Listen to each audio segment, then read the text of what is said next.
Баршаңызға сәлем достар, менің каналыма қош келдіңіздер. Бүгінгі видеода қазақ тілі пәнінен үлкен тарау бастаймыз. Ол ұлттық салт дәстүрімізді білген жөн сөз таптары деп аталады. Яғни біз бүгінгі видеода сөз таптарына толығырақ тоқталатын боламыз. Бұл қазақ тілі пәні 85-ші сабақ. Менімен бірге видеоны соңына дейін тамашалаңдар. Салт дәстүр және ауыз әдебиеті.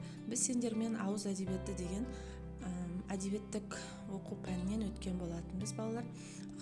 Жаңағы салт дәстүр, ауыз әдебиеті туралы бірнеше тақырыптарды өткен болатынсыңдар. Соның ішінде халық ауыз әдебиетінде біз соңғы кездері ертегілер туралы оқып жатырмыз. Ертегілерді туралы айтып жатырмыз. Енді қараңдар балалар, салт дәстүр дегеніміз балалар белгілі бір жаңағы ырымдар, дәстүрлер, ережелер, ұлттың, жаңағы біздің ұлтымыздың, халқымыздың өмірінде орын алатын, белгілі бір уақытта орын алатын оқиғалар бізде салт дәстүр болып есептеледі. Ауыз әдебиеті дегеніміз балалар, халық ауыз әдебиеті дегеніміз сендерге өткенде әдебиеттік оқу пәнінен де түсіндірген болатынмын.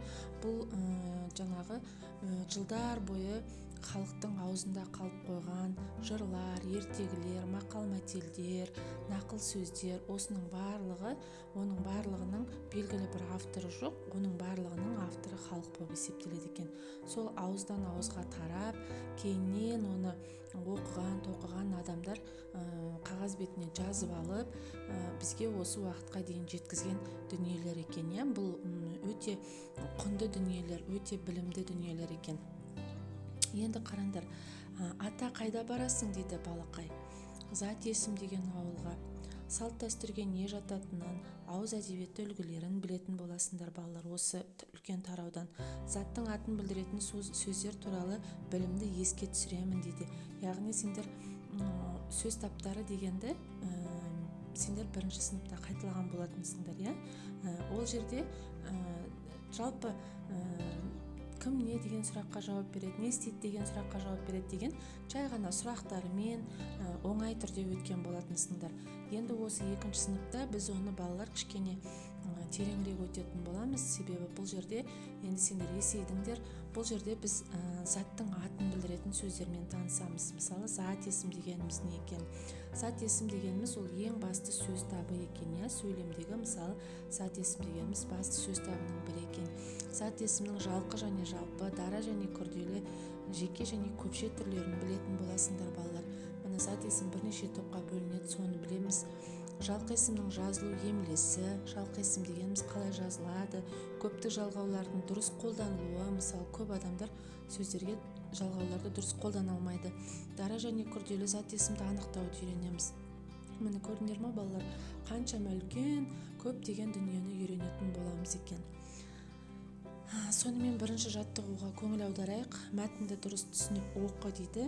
Осындай тапсырмасына әрқашан көңіл бөліңдер балалар, себебі дұрыс түсініп оқы десе, яғни мәтіннің мазмұнына байланысты тапсырмалар болады. Сондықтан кез келген мәтінді дұрыс түсініп оқыңдар. Мирас, ертең біздің үйге көп қонақтар келеді. Шілдехана жасаймыз. Шілдехана деген не? Шілдехана жаңа туған нәрестенің құрметіне арналған той. Тойда балаңыздың бауы берік болсын деген құттықтаулар айтылады. Қонақтар ән салып, домбыра тартып, өлең айтады. Шілдеханаға шақырумен де шақырусыз да келе береді. Бұл той өмірге адам келгенінің белгісі. Көрінер ме балалар? Бұл жерде не туралы айтылған? Бұл бәріміз білеміз, шілдехана деген той туралы айтылған. Бұл кішкентай бөпе сәби дүниеге келген кезде сол үйде сол сәбидің келгеніне жаңағы орай ұйымдастырылатын той болады. Үлкен той жасайды екен. Апалары, аталары, ата-аналары барлығы бірігіп, сәби келді дүниеге, сәби келді, бізге бір жаңа отбасы мүшесі келді деп қуанып, үлкен шілдехана деген той жасайды екен. Міне бұл дәстүр. Бұл жаңағы мен айтып кеткен салт дәстүрге жатады екен. Бұл әр халықта тойланады. Біздің қазақ халқында бұны жаңағы шілдехана деп айтады екенбіз. Біз той деп айтады екенбіз. Ол жерде жаңағы қонақтар не істейді екен? Ән салады, домбыра тартады, би билейді.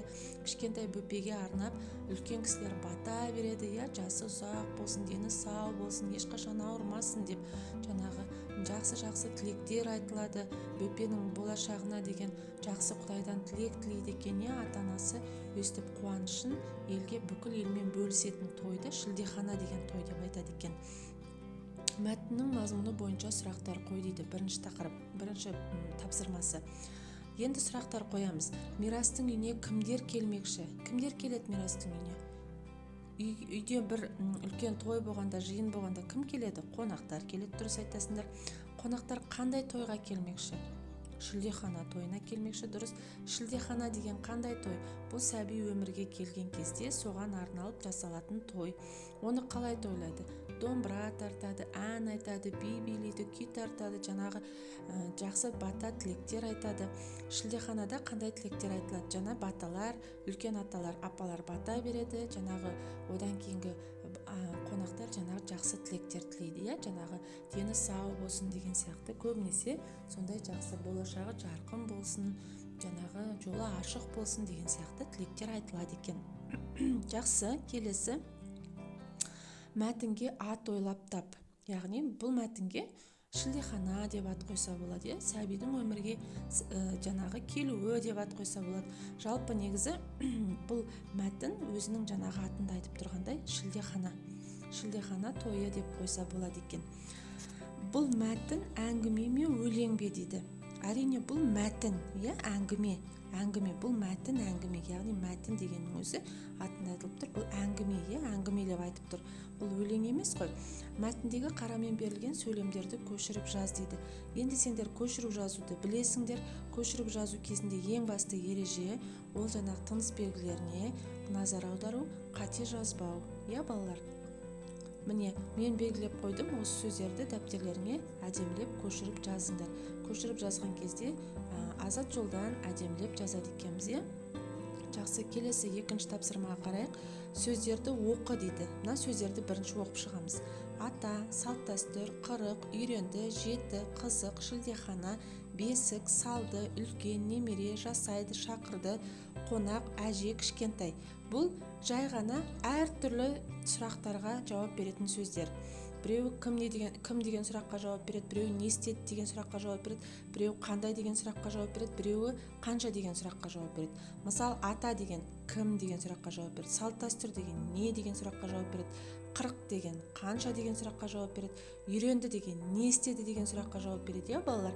Енді осы сөздерді мына жерде кестедегі сұрақтардың астына орналастыруымыз керек. Міне қараңдар, кестедегі сөз мағыналарының енді осы сөздерді мына кестедегі сұрақтардың астына орналастыруымыз керек. Енді қараңдар, кестедегі сөз мағыналарының әр басқа екенін және олардың қалай топтастырылғанын байқап, өзің қорытынды жасап көр. Кәне қарайық. Кім не сұрақтарына осы сөздердің ішінен теріп алып жаздық міне. Ата кім, салт дәстүр не, шілдехана не, бесік не деген сұраққа жауап береді. Немере кім, қонақ кім, әже кім, бұның барлығы кім не сұрақтарына жауап береді. Келесі, не істеді? Үйренді, не істеді? Салды, не істеді? Жасайды, не істейді? Шақырды.